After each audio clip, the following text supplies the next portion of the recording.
Gold trusted gold buyers. మీరు తాకట్టు పెట్టిన బంగారాన్ని విడిపించి ఈ రోజు ఉన్న మార్కెట్ ధరకు కొనబడను.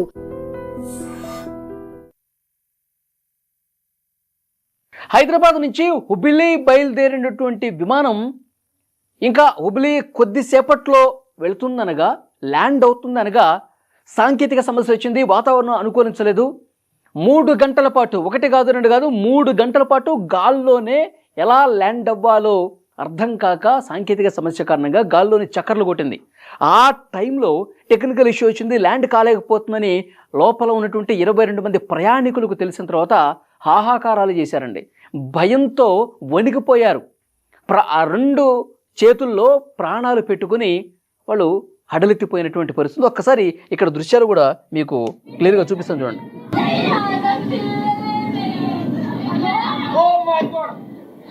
అంత అరుపులు, ఒక్కసారిగా షాక్ అయిపోయారు వాళ్ళందరూ కూడా. అందరూ కూడా పిల్లలు, చిన్న చిన్న పిల్లలతో వాళ్ళందరూ ఎంత భయపడ్డారంటే యేసయ్యా, భగవంతుడా అని కొంతమంది, యేసయ్యా అని కొంతమంది, మా పిల్లల్ని కాపాడు, కనీసం మా పిల్లల ప్రాణాలైనా కాపాడు తండ్రి అంటూ పెద్ద పెద్దగా కేకలు వేస్తూ ఓ మై గాడ్ అంటూ అరుస్తూ రక్షించు తండ్రి అని చెప్పి వాళ్ళందరూ కూడా చాలా బాధతో మాట్లాడినటువంటి ఈ వీడియో బయటకు వచ్చింది. చూడండి.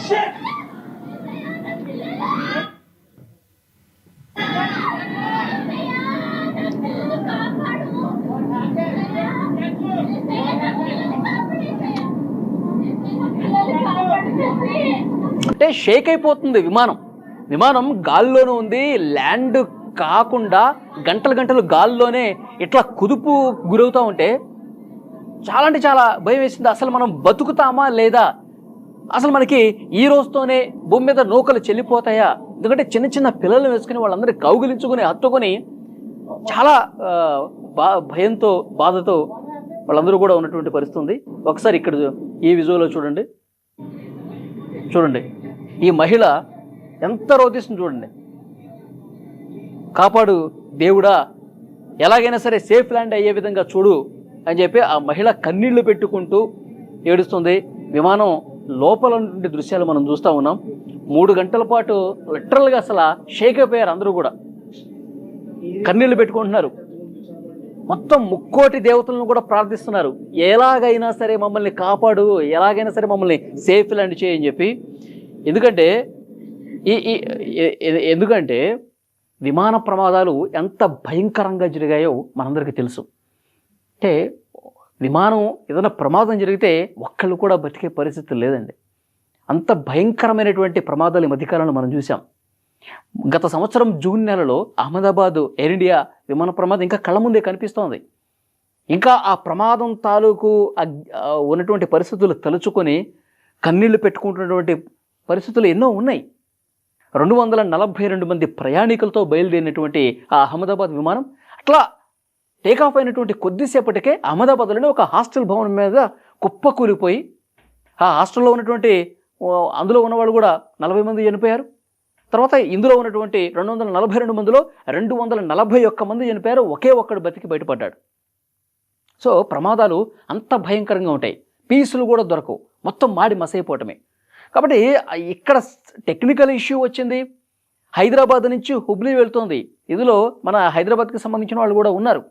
చిన్న చిన్న పిల్లలతో వాళ్ళు ఈ విధంగా హుబ్లీకి బయలుదేరుతున్నటువంటి సమయంలో మరి కాసేపట్లో ల్యాండ్ అవుతుందనగా టెక్నికల్ ఇష్యూ వచ్చింది. వాతావరణం అనుకూలించలేదు. టెక్నికల్ ఇష్యూ 2 ఒకేసారి వచ్చినాయి. సో ఇక ల్యాండ్ కాని పరిస్థితి ఏర్పడింది. 3 గంటల పాటు అండి, 3 గంటల పాటు గాల్లో ఉండగా ఈ వీడియోలన్నీ కూడా అక్కడ స్పాట్లో రికార్డ్ అయినటువంటి పరిస్థితి. అందరూ కూడా గజ గజ వణికిపోయారు. ఆ తర్వాత ఈ ఫ్లై 91 విమానం 3 గంటల తర్వాత వెనక్కి వచ్చేసి బెంగళూరులో ల్యాండ్ అయింది.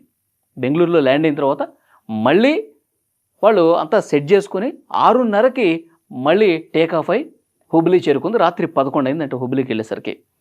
ఎంత భయపడిపోయి ఉంటారు వీళ్ళందరూ కూడా. చిన్న చిన్న పిల్లలు తమ ఫ్యామిలీస్తో ప్రయాణం చేస్తుంటే సేఫ్గా ల్యాండ్ అవుతామా లేదా, ఈరోజు అసలు మనం బతికి బయటపడతామా లేదా అని చెప్పి వాళ్ళందరూ కూడా తీవ్ర భయాందోళనకు గురైనటువంటి పరిస్థితి ఉంది.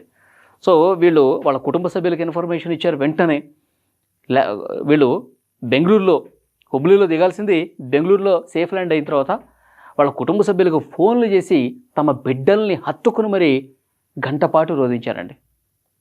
సో అంత నరకం చూశారు. ఏదో టెక్నికల్ ఇష్యూ వచ్చింది, గాల్లో కాసేపు చక్కర్లు కొట్టింది, మళ్ళీ వేరే సిటీకి వెళ్ళి ల్యాండ్ చేసింది. ఇదేదో గంటలు అయిపోలా, 3 గంటల పాటు బెంగళూరులో ల్యాండ్ కావడానికి కూడా అంత సమయం తీసుకున్నారంటే అక్కడ పైలట్స్కి, కో పైలట్లకి, అందులో ఉన్నటువంటి టెక్నికల్ స్టాఫ్గా అందరికి కూడా అసలు ఏం చేయాలో అర్థం కాని పరిస్థితుంది. ఎక్కడ దించాలి, ఎలా దించాలో కూడా టెక్నికల్ సపోర్ట్ లేదు. విమానంలో అలాంటి సమస్య వచ్చింది. ఆ తర్వాత మళ్ళీ వాళ్ళంతటి వాళ్ళే సెట్ చేసుకుని వాతావరణం కొంత అనుకూలించిన తర్వాత 3 గంటల పాటు గాల్లో తిప్పి అప్పుడు బెంగళూరులో ల్యాండ్ చేస్తే ఊపిరి పీల్చుకున్నారు. అందరూ కూడా ఏ విధంగా దండం పెడుతున్నారో మీరు కూడా చూశారు. అప్పుడు ఇక్కడ చూడండి,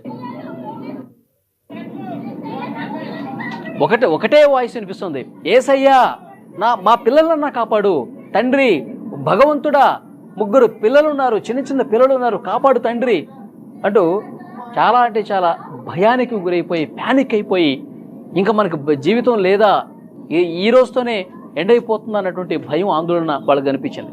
సో డెఫినెట్గా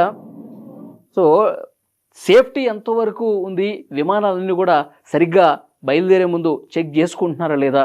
ఎందుకంటే ఒక్క ప్రమాదం ఎన్ని కుటుంబాల్లో విషాదాన్ని తీసుకొస్తుందో మాటలకు అందనటువంటి విషాదం అది. సో డెఫినెట్గా ఒక్క ప్రమాదం కూడా భవిష్యత్తులో జరగకుండా ఉండాలంటే అందుకు తగ్గటువంటి రక్షణపరమైనటువంటి, భద్రతాపరమైనటువంటి చర్యలు తీసుకోవాల్సినటువంటి అవసరం ఉంది.